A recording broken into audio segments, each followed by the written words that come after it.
Good morning, students.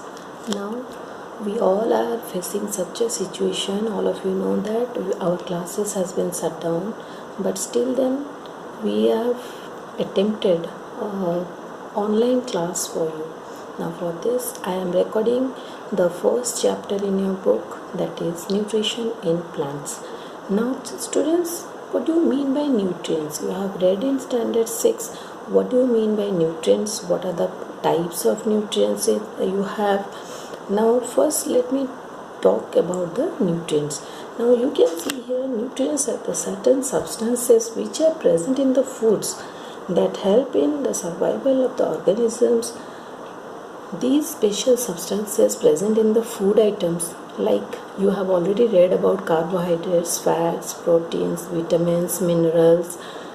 So these are the basic nutrients which we require for our day-to-day activities. Now do you think that without this food or without this nutrient can we survive? Obviously the answer is no.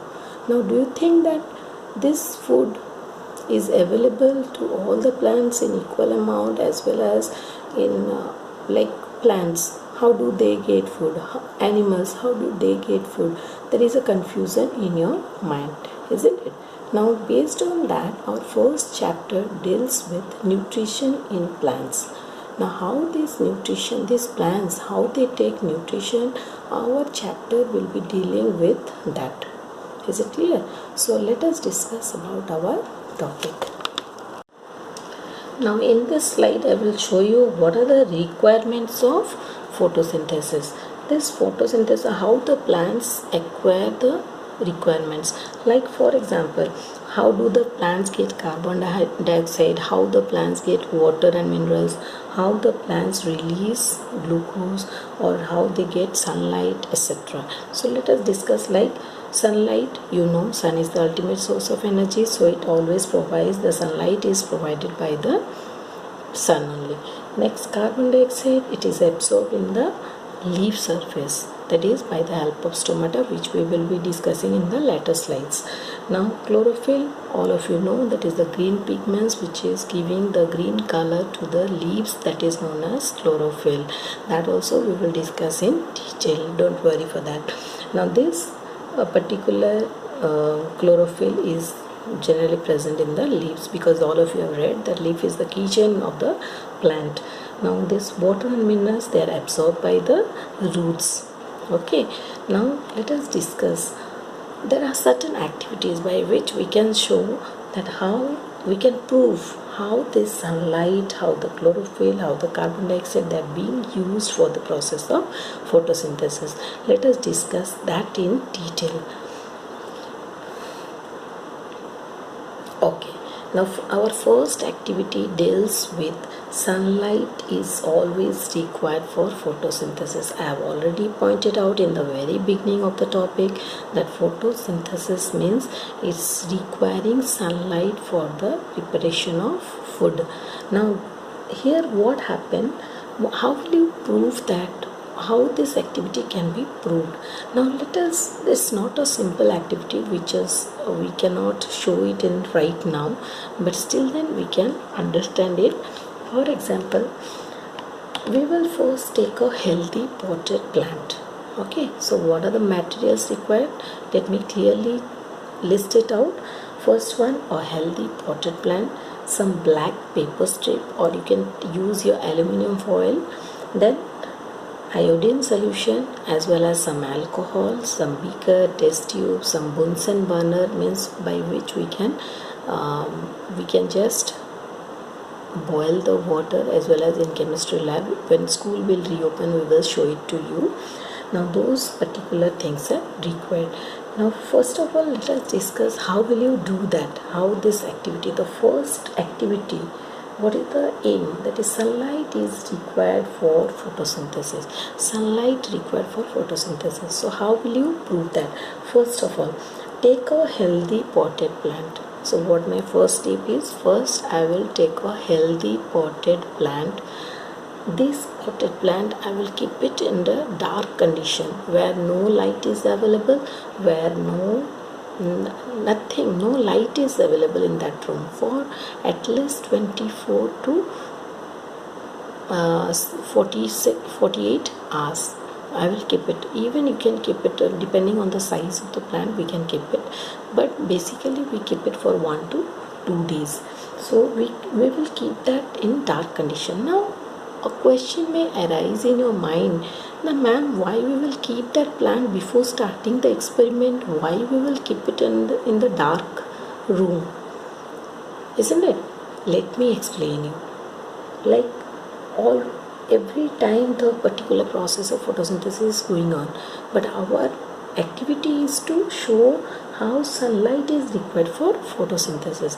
For that, whatever food material is there in the leaves previously, that has to be used by that plant itself.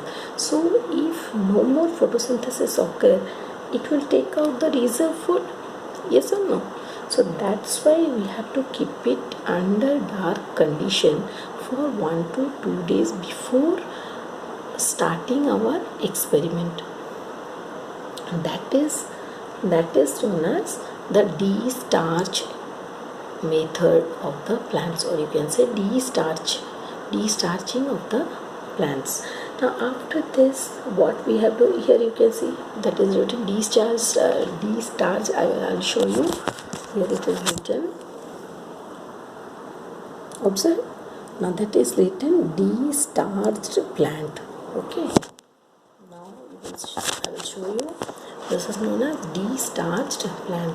Now this de-starched plant, before I keep it in the under sunlight, what I will do, I will choose a healthy leaf. I will cover the whole surface. Like for example, I will show you. Basically I don't have, now I can show you the artificial. I can take out. I'll show you how to wrap up the particular. I'll show you that. Like I will take a particular leaf. Suppose this is the leaf. I'll put a black strip like this. Okay. Now you can see it here. Suppose this is my leaf. I'll put a black strip like this and I'll cover it. But this is attached one. So you can see here, I will attach that one and I will keep it under sunlight. Normal process, like I will allow it to carry the photosynthesis process. Now my plant is ready to carry out the photosynthesis process. After a few hours, after let it be 5 to 6 hours or 7 hours, I will pluck that healthy leaf where I have put the black strip. That healthy leaf I will take out, I will pluck it out and I will put then I will go for the iodine starch. Now you see, before taking the black strip, do one thing, you have to make an outline in a piece of paper. Now what I told, you have to take the outline after plucking it out from the potted plant. Just take an outline and write that this is the portion where I have put the black strip. Understand my point? My point is that take out the leaf, take the outline in a piece of paper, mark that this point was covered with a black strip.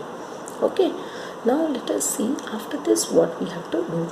Now after this, you can see here, let me show you properly. Now can you see it clearly? Okay. Now I will take that leaf, I'll remove the black strip and I will put it in the beaker. This is known as beaker. I'll put it in the beaker and I will boil it. This is known as Bunsen burner. This is known as tripod stand. I'll heat it, I will boil it, then I'll boil it in one type of alcohol that is known as ethyl alcohol. Now this ethyl alcohol, I will burn it, I will boil it, and this ethyl alcohol is kept inside water. Now my question is that why we cannot directly heat in the ethyl alcohol? Why we have to keep it inside a beaker containing water? Do you find this Now my question, I know if it's a classroom we could have answered, but now I will tell you, because alcohol are highly inflammable. What do you mean by inflammable? That means it will catch fire if we heat it directly. So we are putting it inside water, then here ethyl alcohol, inside that the leaf is put, and we will boil the whole setup. Now this whole setup, after boiling, we will rinse it with water, normal water, and after that we will put it in a petri dish. This is the whole container is known as petri dish, and we will put a dilute iodine solution, 1 to 2 drops of dilute iodine solution on that beaker, on that leaf. Okay, now children, let me ask you, you have studied about potato experiment, isn't it? You have